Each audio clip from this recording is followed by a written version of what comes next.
President Macron has said he won't renounce the publication of those cartoons, and that has spiked furious reaction from many Muslim-majority countries, including from the president of Turkey, President Erdogan, who said twice over the weekend that he thought Macron needed his mental health checked. Macron needs mental health treatment. What else can be said to a head of state who does not understand freedom of belief and who behaves in this way to millions of people living in his country who are members of a different faith? France has been incensed by that and described it as an insult. In reaction, it's also recalled its ambassador from Ankara. There's also been condemnation of those comments from the EU. In the absence of any official token of condemnation or solidarity from the Turkish authorities, after the terrorist attack in Conflans-Sainte-Honorine, now comes hateful and slanderous propaganda against France in recent days, expressing a will to stir hatred against us. President Erdogan's words with regard to President Macron are unacceptable. We call on Turkey to stop this dangerous spiral of confrontation. Well, Muslim countries are also angered by some of the other crackdowns that are happening here in France. That includes the closure of a mosque and the closure of Muslim associations, all that are said to have links to extremists.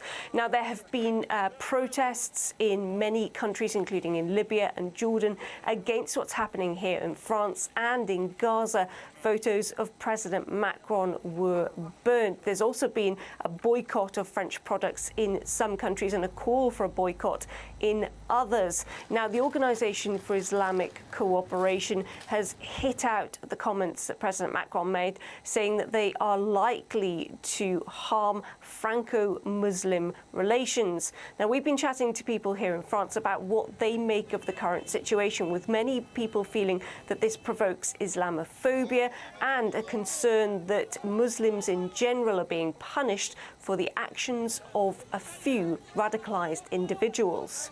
The government is painting everyone with the same brush. They punish the entire Muslim community for what an isolated person did. It is sad to say that. From there to close mosques is useless and especially crazy. If government still goes on to divide us, it will create separate groups in society, and it is not the solution. Muslim mosques and associations are not guilty. Maybe some people who come in, but not everybody.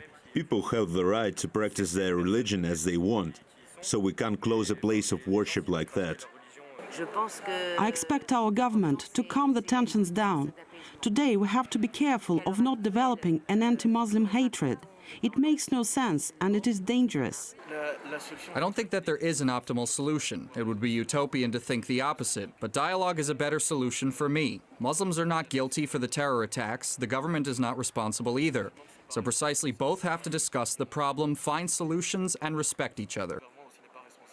President Macron has been steadfast about this, tweeting on Sunday night that nothing will make us retreat in regards to the publication of those cartoons of the Muslim prophet Muhammad. It seems that both sides are hardening their stance and the divide is likely to only widen.